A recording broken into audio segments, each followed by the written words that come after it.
आमर ये जो विशाल समावेश गांधी मार्ग संगठित होती मुख्यतः ए सरकार दायी अच्छा कारण ये सरकार विगत सरकार आमको 24 वर्ष धरिक प्रतारणा कर आमर आशा थिला जे ए सरकार क्षमता को आसिले सी आमर समस्त दाबी निश्चित भाव में पूरण करेंगे।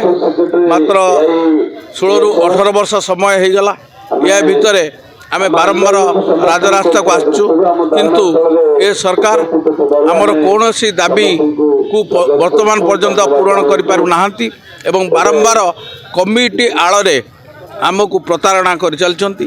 तेणु बारंबार प्रतारित होला परे आमे माने आज गांधी मार्ग रे संगठित होइछु जेतळ पर्यंत आमर दाबी पूरण न होइछि से पर्यंत आमे केबेले राजरास्ता हटिबु नाही।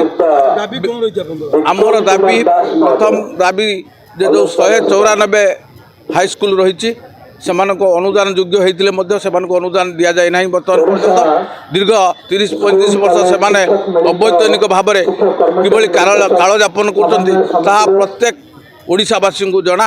एपरिक आमर जो मैंने विधानसभा एमएलए माने अच्छी मंत्री माने अच्छी ये विषय कौन जना पड़ूनी कि जे बिना वेतन से किबरी भाव में जीवन अतिबाहित करुवे परिवार प्रतिपोषण करुवे प्रथम कथा। द्वितीय कथा जे जो मैंने चाकरी रु अवसर ग्रहण कले दीर्घ 16 वर्ष काल आमे बिना दरमार परिश्रम कलु। 16 वर्ष पर आमको 1200 1500 4000 एवं 13000 तापर 35,000 देले आमर पैसा पाइबा समय रे अवसर ग्रहण कलु। अवसर जो दिन ग्रहण कलु से दिन गोटे टंका भी आमको कौन क्षेत्र में मिलला नहीं एवं आम मानकर पेंशन भी वर्तमान पर्यंत नहीं। आम शिक्षक माने दुख जंत्रणा कालपात करपरिक परिवार प्रतिपोषण करने कौटी किए कार दिन मजूरी लगुच किए परिवा बिक्री करुच्ची किए जाकि बिलर धान काटुची अति दयनीय भाव में ये शिक्षक जाति बर्तमान कालयापन करते मोहन बाबू विरोधी दलर नेता थिले एइभली आमे जतले ये समावेश करूँ से समावेश सी निजे हाथ हल्कि कही आम सरकार यदि क्षमता को आसे ताले आपण मानकर दाबी आमे अचिरे पूरण करूँ एवं आमे वर्तमान विधानसभा को बंद कर दौरान आज सी जिते निजे ये मुख्यमंत्री अच्छा मात्र से दिन से जो कथा कही से कथा सी भूली जाइए। जमी आम कथार कहती लक्ष्मण को जी गला सी रावण आज जड़े शिक्षक सी रावण होती आम कथा को कर्णपात करूना बारंबार आमको कथा देकरी प्रतिश्रुति से रक्षा कर पाना एवं बारंबार कहते जे आम सरकार जहाँ प्रतिश्रुति दौर से प्रतिश्रुति को आम रक्षा करूँ कि शिक्षक क्षेत्र में ताहा केबे वर्तमान पर्यंत संभव है। आपण मैंने देखु जे गत काली से निरविच्छिन्न भाव में अल्प दिन तले से दरमा बढ़ाई एवं से दरमा बढ़े नेले बेलू कौन केतटा कमिटी से गठन कले आम कहीं से बारंबार कमिटी आड़े आम राज्य दाबी को आम ठारू वंचित करके रखिंट। तेणु आम मानकर से प्रश्न से माने जनप्रतिनिधि अवैतनिक भाव में लोक मानकर सेवा करने को आसी प्रतारणा करी बारंबार तांकर दरमा बढ़े नहीं चलती जो माने दीर्घ 30-35 वर्ष काल एटी परिश्रम करछंती सेमाने काहेकि सेमानकर न्याय्य दाबी पाइपारे ना ये प्रश्न आम मानकर आज से सरकार को। तेणु जिते दिन पर्यंत आम मानकर दाबी को सेमाने पूरण करना सेते दिन पर्यंत आम माने राजरास्ता बसी रही एवं आम दाबी हासिल हेले जाएंगे राजरास्ता खाली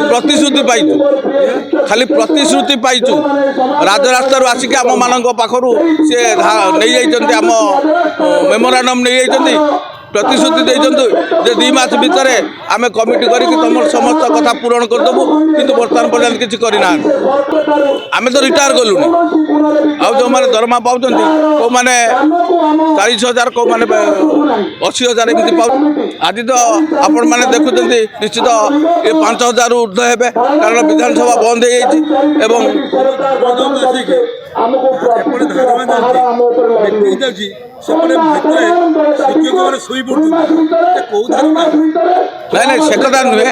ଶିକ୍ଷକ ଶୋଇ ପଡୁଛନ୍ତି ବର୍ତ୍ତମାନ କ'ଣ ଶୋଇଛନ୍ତି ନା?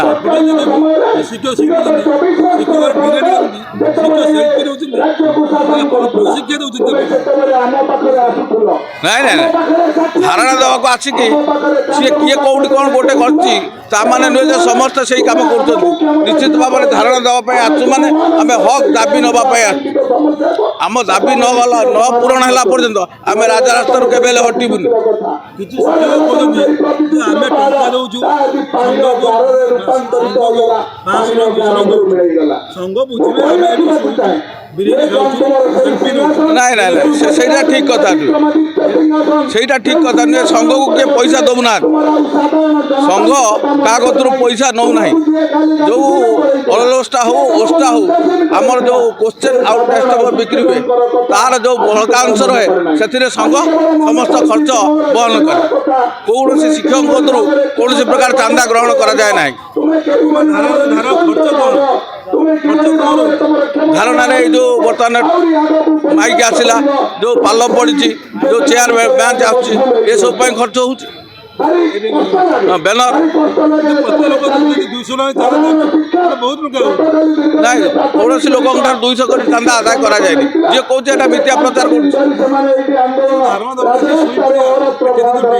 ନା ଶୋଇବାଟା ଠିକ୍ ନୁହେଁ। କିଏ ହୁଏତ ପରିଶ୍ରମ କରି କାହିଁକିନା ଯେଉଁମାନେ ଆପଣମାନେ ଦେଖିଥିବେ କେତେକ ଅବସର ଶିକ୍ଷକ ଆସୁଛନ୍ତି ଏଠି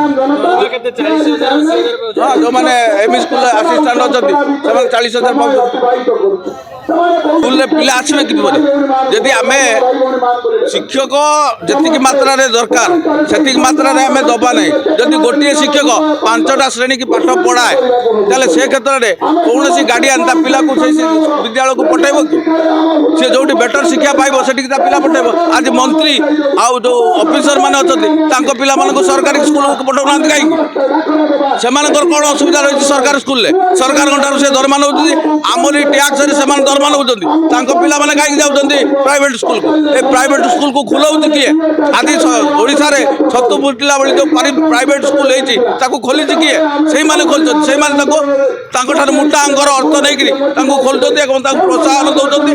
ଅଲକ୍ଷ୍ୟରେ ଏଇ ଗରିବ ଖଟିକିଆମାନଙ୍କ ଦ୍ୱାରା ଗଢ଼ି ଉଠୁଥିବା ବିଦ୍ୟାଳୟକୁ ଭାଙ୍ଗିକିରି କେବଳ ତାଙ୍କରି ପିଲାମାନେ ପଢ଼ିବେ, ଅନ୍ୟମାନେ ସମସ୍ତେ ମୂର୍ଖ ରହିବେ। ତାଙ୍କୁ ଟଙ୍କା ମଦ ଦେଇକରି ଏମାନେ ଭୋଟ ନେବେ ଏଇ ଧାରଣାରେ ସେମାନେ ରହିଛନ୍ତି। ସ୍କୁଲରେ କେହି ଶିକ୍ଷକ ରାଜନୀତି କରୁଥାନ୍ତି ତାହେଲେ ସେଇଟା ରାଜନେତାମାନଙ୍କର ଦାୟୀ। ସେମାନେ ତାଙ୍କୁ ପ୍ରୋତ୍ସାହନ ଦେଉଛନ୍ତି ରାଜନୀତି କରିବା ପାଇଁ। କୌଣସି ଶିକ୍ଷକ କେବେ ହେଲେ ନିଜେ ରାଜନୀତି କରିବା ପାଇଁ ବାହାରେନି, କାରଣ ସେ ଶିକ୍ଷା ଦାନ କରିବା ପାଇଁ ଆସିଛି। ଏମାନେ ତାଙ୍କୁ ବାଧ୍ୟ କରୁଛନ୍ତି ରାଜନୀତି କରିବା ପାଇଁ।